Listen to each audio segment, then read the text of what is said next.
Doctor Sasi തരൂരും സംഘവുമൊക്കെ അവരുടെ ദൗത്യം പൂർത്തിയാക്കി തിരികെ വരുമ്പോൾ എന്തായിരിക്കും ഇനി സംഭവിക്കാൻ പോകുന്നത് എന്നിപ്പോൾ നമ്മൾ കാത്തിരിക്കുകയാണ്. പ്രത്യേകിച്ച് തരൂർ വന്നു കഴിയുമ്പോൾ അശ്വമേധം കഴിഞ്ഞ് തിരിച്ചെത്തുന്ന, ജൈത്രയാത്ര നടത്തി തിരിച്ചെത്തുന്ന രാജകുമാരനെ പോലെയാണോ, അതോ ചില മലയാള പദപ്രയോഗങ്ങളുണ്ട്, ചില ശൈലികളുണ്ട്. അമ്പാടൻ ആലപ്പുഴയ്ക്ക് പോയതുപോലെയോ കോന്തൻ കൊല്ലത്ത് പോയതുപോലെയോ അങ്ങനെയൊക്കെയുള്ള അവസ്ഥയിലാണോ തിരിച്ചെത്തുന്നത്? അഭിപ്രായങ്ങൾ രണ്ട് രീതിയിലും ഉണ്ടാവാം. യഥാർത്ഥത്തിൽ തരൂരിനെ സംബന്ധിച്ചിടത്തോളം അതൊരു നേട്ടമാണ്. കോൺഗ്രസ് പാർട്ടിക്ക് ഒരുപാട് ഡാമേജ്, ക്രെഡിബിലിറ്റി ക്രൈസിസ് ഇതുകൊണ്ടുണ്ടായി. തരൂർ കാരണം, അല്ലെങ്കിൽ ഈ ഒരു നയതന്ത്ര നീക്കം കാരണം. അത് BJP അത് ഭംഗിയായി അത് ഓപ്പറേറ്റ് ചെയ്യുകയും ചെയ്തു. പക്ഷേ ഇവിടെ തരൂരിന് എന്ത് നേട്ടമുണ്ടായി, അല്ലെങ്കിൽ കോൺഗ്രസ് പാർട്ടിക്ക് എന്ത് കോട്ടമുണ്ടായി എന്നൊന്നുമല്ല, മറിച്ച് ഭാരതത്തിന് എന്ത് നേട്ടമുണ്ടായി. പല ടീമുകളാണ്. തരൂർ ഇപ്പോഴും തിരിച്ചെത്തിയിട്ടില്ല.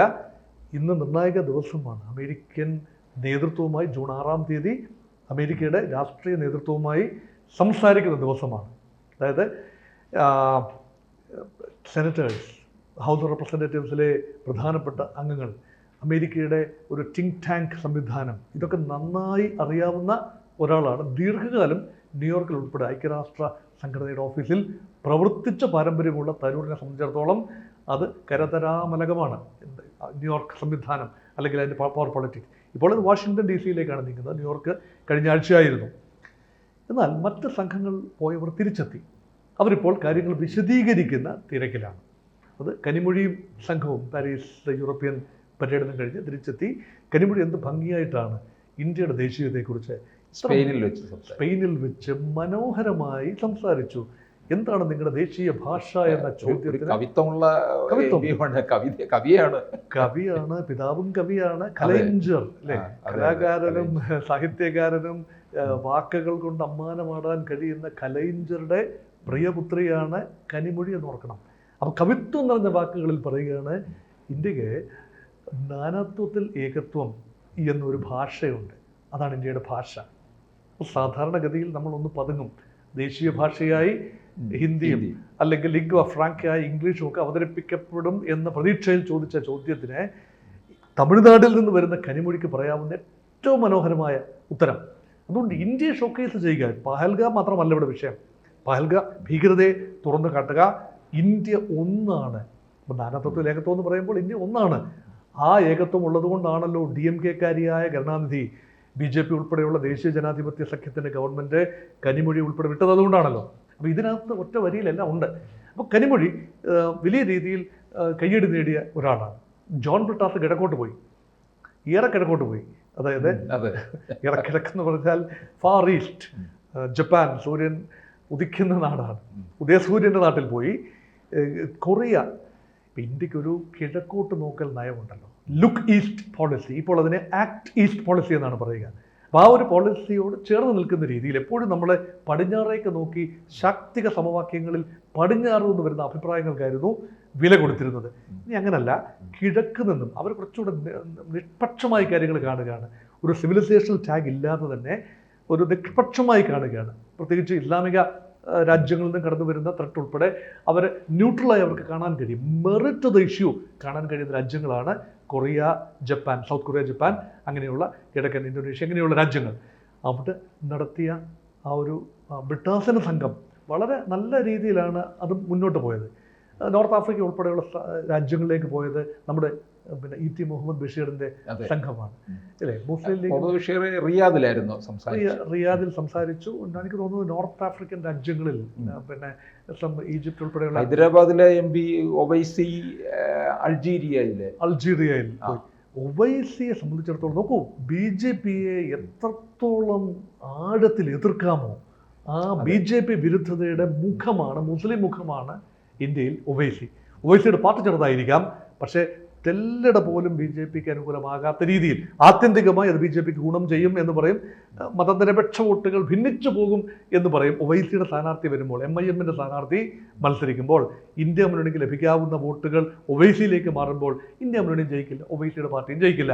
അങ്ങനെ ബി ജെ പി ജയിച്ചു പോയ ഏതാനും മണ്ഡലങ്ങളിലും ഉണ്ട്. ആ പേരുദോഷമല്ല ബി ജെ പിയുടെ ബി ടീം എന്ന പേരുദോഷം പലപ്പോഴും കേട്ടുവെങ്കിലും ബി ജെ പിയോട് നേരിട്ട് കൈകോർത്തിട്ടുള്ള ഒരാളല്ല. മാത്രമല്ല മുസ്ലിം രാജ്യങ്ങളിൽ ചെന്നുകൊണ്ട് പാകിസ്ഥാന്റെ ഇരട്ടത്താപ്പ് ഒരു മുസ്ലിം, ഇന്ത്യൻ മുസ്ലിമിന്റെ സ്വരം പാകിസ്ഥാൻ മുസ്ലിമിന്റെ സ്വരം അല്ല എന്ന് ഉറക്കെ പ്രഖ്യാപിക്കുന്ന ഒവൈസിയെ കണ്ടു. അൾജീരിയയിൽ പറഞ്ഞത് പാകിസ്ഥാൻ ഭീകരതയുടെ ഉറവിടമെന്നാണ്. അതെ, ടെറർ ഫാക്ടറി അല്ലെങ്കിൽ സോഴ്സ് ഓഫ് ടെററാണ് പാകിസ്ഥാൻ. ലോകത്തെ ഒരുപക്ഷെ അഫ്ഗാനിസ്ഥാനെയാണ് നമ്മൾ ഫെയിൽഡ് സ്റ്റേറ്റ് എന്ന് പറയുന്നത്. അഫ്ഗാനിസ്ഥാനേക്കാളും വലിയ ഫെയിൽഡ് സ്റ്റേറ്റാണ്. പാകിസ്ഥാൻ ഇപ്പോൾ അനുഭവിക്കുന്ന പ്രശ്നങ്ങളുടെ 90% മത മൗലികവാദവും ഭീകരതയുമായി ബന്ധപ്പെട്ട വിഷയങ്ങളാണ്. അവരുടെ വികസനത്തെ പിന്നോട്ടടിക്കുന്നത്. ഇന്ത്യ അഭിമുഖീകരിക്കുന്ന ഭീകരതയേക്കാൾ എത്രയോ കൂടുതലാണ് പാകിസ്ഥാൻ ഉള്ളിൽ നിന്നുകൊണ്ട് അനുഭവിക്കുന്നത്. അതുകൊണ്ടാണ് ആ ഒരു പാകിസ്ഥാൻ ഇപ്പോൾ അനുഭവിച്ചുകൊണ്ടിരിക്കുന്ന അവസ്ഥയെ ഒരു മുസ്ലിം നാമധാരി, അല്ലെങ്കിൽ നാമധാരി എന്ന് മാത്രമല്ല മുസ്ലിം, പ്രാക്ടീസിങ് മുസ്ലിം, വിശ്വാസിയായ മുസ്ലിം പറയുമ്പോൾ that is music to the ears of listeners. ഇതാണ് ഒവൈസിയുടെ പ്രത്യേകത. ഇവരെല്ലാം ഓരോരോ സംഘങ്ങളായി തിരിച്ചു വന്നുകൊണ്ടിരിക്കുന്നു. പാർലമെന്റ് സമ്മേളനം വിളിച്ചു കൂട്ടണം എന്ന് പറഞ്ഞുകൊണ്ട് 16 ഇന്ത്യ മുന്നണി കക്ഷികൾ നിവേദനം കൊടുത്തിരിക്കുകയാണ്. പ്രധാനമന്ത്രിക്ക് പ്രത്യേകമായി കത്ത് കൊടുത്തിരിക്കുകയാണ്. പക്ഷേ അതിൽ ഒന്നും തന്നെ തീരുമാനമുണ്ടായില്ല. ഇപ്പോൾ പാർലമെന്ററി കാര്യമന്ത്രിയുടെ പ്രസ്താവന വന്നു കഴിഞ്ഞു. ജൂലൈ പകുതിയിൽ പാർലമെന്റ് സമ്മേളനം, വർഷകാല സമ്മേളനം പതിവ് പോലെ നടക്കും. അപ്പോൾ അതിന് മുൻപൊരു പ്രത്യേക പഹൽഗാം സംസാരിക്കാൻ, ഓപ്പറേഷൻ സിന്ധൂർ വിശദീകരിക്കാൻ പ്രത്യേക പാർലമെന്റ് സമ്മേളനം ഉണ്ടാവില്ല. ഈ തരൂര് എത്തിക്കഴിയുമ്പോഴായിരിക്കും കോൺഗ്രസിനകത്തെ കോളിളക്കം. അതായിരിക്കും വലിയ രസകരമായിട്ടുള്ള കാര്യം. ഈ വികൃതിപ്പയ്യൻ എന്ന ഒരു പ്രയോഗമുണ്ട്. ഈ വികൃതിപ്പയ്യനായി തരൂറിനെ അവതരിപ്പിക്കുന്നതിലൂടെ കോൺഗ്രസിന് എന്ത് നേട്ടമാണ് ലഭിക്കാനുള്ളത്? മൗനം വിദ്വാന് ഭൂഷണം, മണ്ഡലം എന്ന് നമ്മൾ പറയും. അതെ, ഇത് കോൺഗ്രസ് പാർട്ടി ഇതിൽ ഏതാണ് അഡോപ്റ്റ് ചെയ്യുന്നത് എന്നതിലേ സംശയമുള്ളൂ. കാരണം തരൂറിൻ്റെ കാര്യത്തിൽ കമാന്നൊരക്ഷരം മിണ്ടാതെ ഇരുന്നാൽ അത് കോൺഗ്രസിന് മെച്ചം.